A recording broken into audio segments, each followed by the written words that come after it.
논술로 만나는 우리 역사 2권. 신석기인은 왜 농사라는 모험을 시작했을까?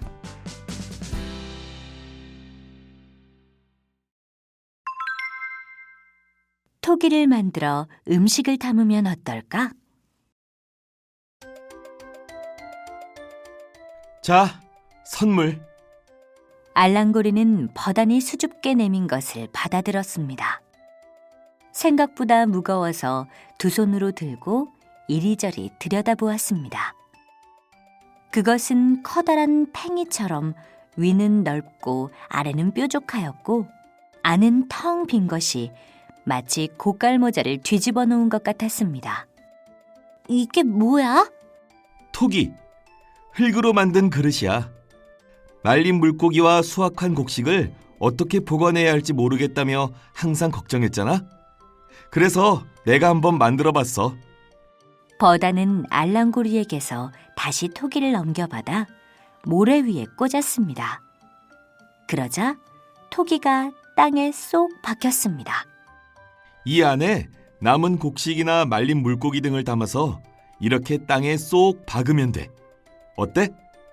우와, 위가 넓고 안은 깊어서 음식을 많이 담을 수 있겠다. 게다가 땅에 박으니까 넘어지지도 않네. 정말 멋지다. 버단, 어떻게 이런 생각을 다 했어? 히히. 강가에서 흙놀이를 하는 꼬맹이들한테 배웠지. 녀석들이 흙을 파서 물도 담아놓고 잡은 조개도 모아두고 노는 것을 보면서 나도 강가에 진흙을 주물러 빚고 다듬어서 만들어 본 거야. 그런데 이건 뭐야? 무늬가 있네. 아, 그거? 그건 말이지. 내 소원이야. 소원? 응. 내가 농사가 잘 되려면 햇빛도 많아야 하고 비도 알맞게 와야 한다고 얘기해줬잖아. 우리는 농사를 짓게 되면서부터 자주 하늘을 봐. 날씨에 관심이 많아졌거든. 그래, 바로 그거야. 여길 봐. 여기 이 선은 햇빛, 이 선은 번개, 이건 비야. 이걸 새기면서 농사가 잘 되길 빌었지. 이번 농사가 잘 되면 우린 이곳에 계속 머물 수 있고 그럼 너랑 헤어지지 않아도 되잖아. 농사가 잘 되면 정말 좋겠다. 그런데 버단, 여기에 곡식과 물을 붓고 끓여 먹으면 어떨까? 버단이 만든 토기는 곧 암사동 전체에 화제가 되었습니다. 모두 버단처럼 토기를 만들었죠. 그리고 알랑고리의 말대로 토기에 곡식이나 물고기 등을 넣고 찌거나 삶아서 먹었습니다. 그냥 불에 구워서 먹을 때보다 훨씬 다양한 음식을 맛볼 수 있었습니다. 그리고 불에 구워낸 토기는 더 단단하다는 걸 알게 되었습니다. 그래서 그때부터는 토기를 항상 불에 구워서 사용하였습니다. 물론 여러 가지 소망을 담은 빗살 무늬를 함께 그려 넣어서 말이죠.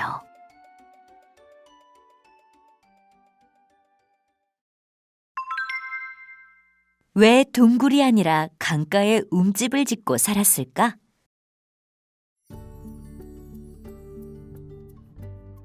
천둥의 무리는 이제 강가와 들판에서 생활하는 시간이 많아졌습니다.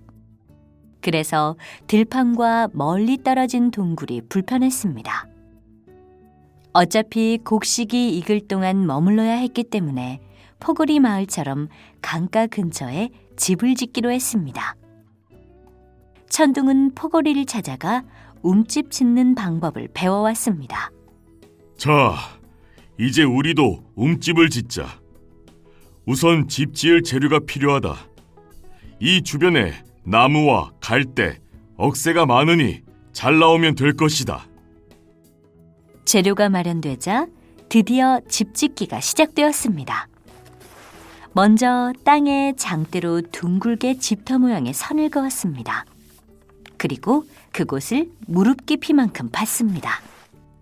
땅 속은 따뜻하니까 이렇게 하면 겨울을 잘 날 수 있을 거야. 그 다음 기둥을 세우고 그 위에 석가래를 놓고 갈대와 억새를 엮어 벽과 지붕에 둘렀습니다. 출입구는 햇볕이 잘 드는 남쪽으로 냈습니다.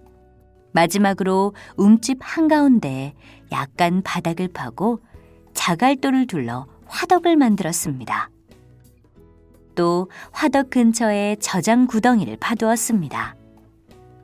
바닥에 모래를 깔고 마른 풀을 두툼하게 덮어 잠자리를 꾸미니 아늑하고 튼튼한 움집이 완성되었습니다.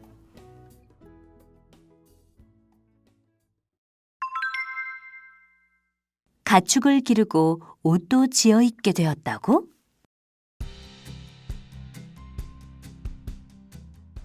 버다는 오랜만에 사냥을 나섰습니다. 씨앗을 뿌려 놓았지만 수확을 하기 전까지는 먹을 것을 구해야 했기 때문입니다.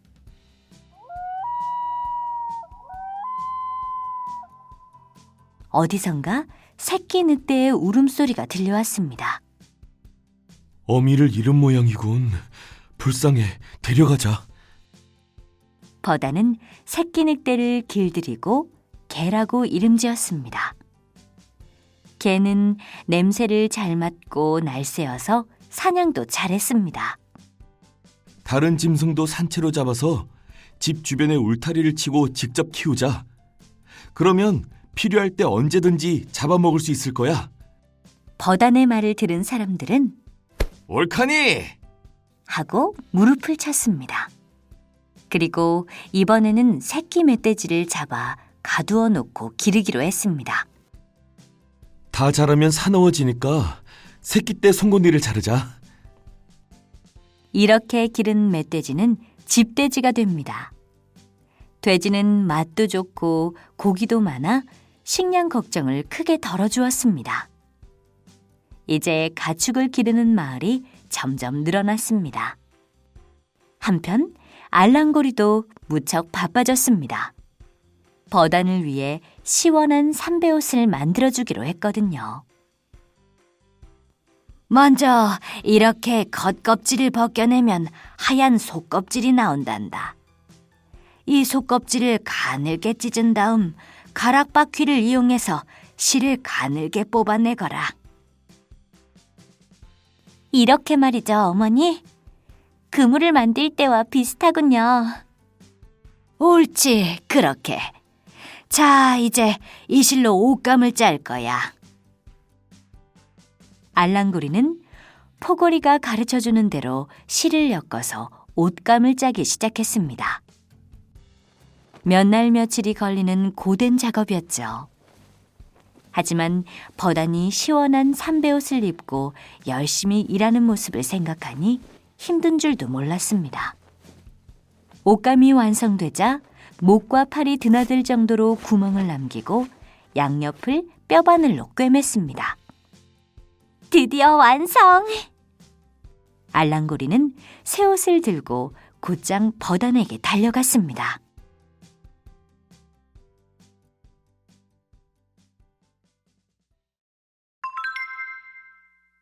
내년에는 풍년을 기대할 수 있겠지?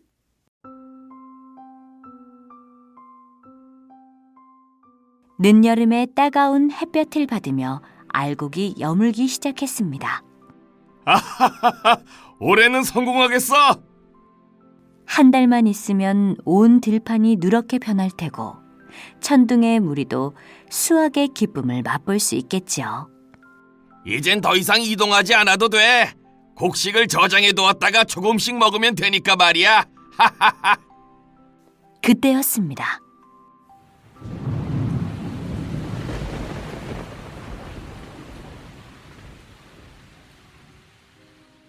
갑자기 천둥 번개가 치더니 세찬 바람과 함께 억수 같은 비가 쏟아졌습니다.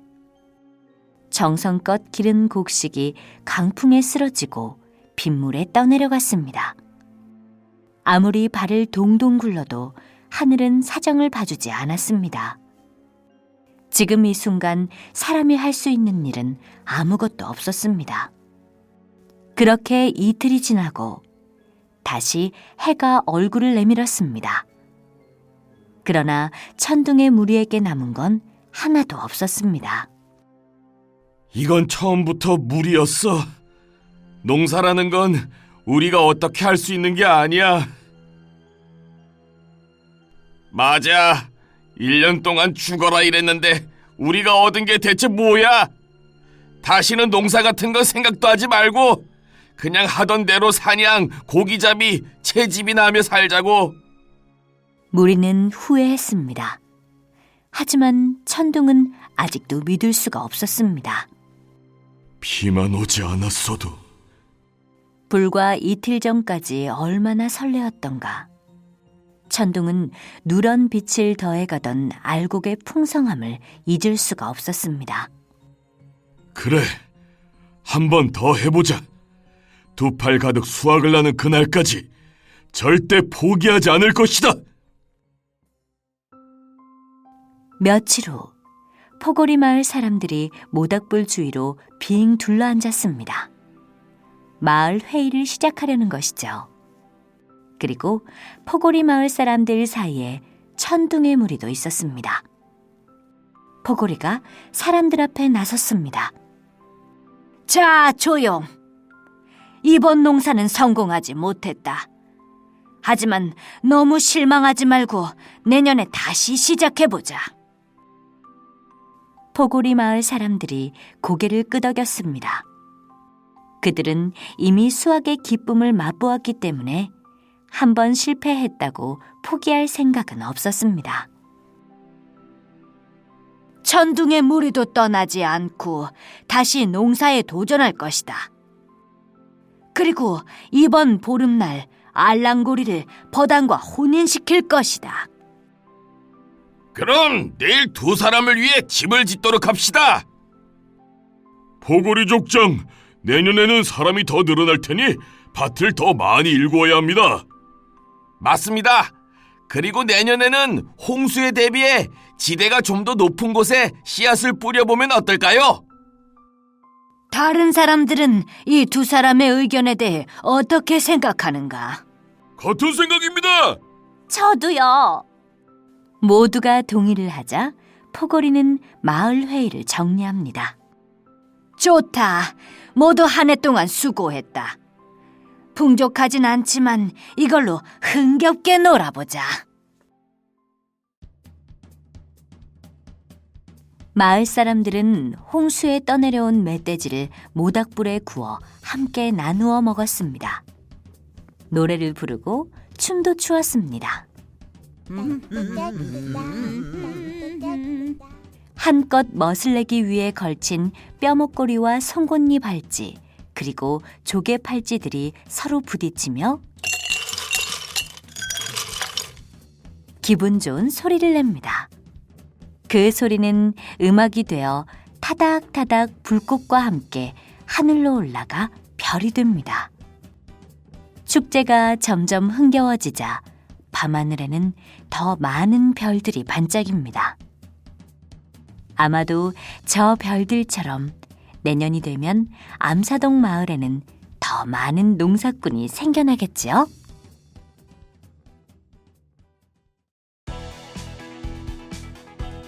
논술로 만나는 우리 역사 2권의 모든 챕터가 끝났습니다.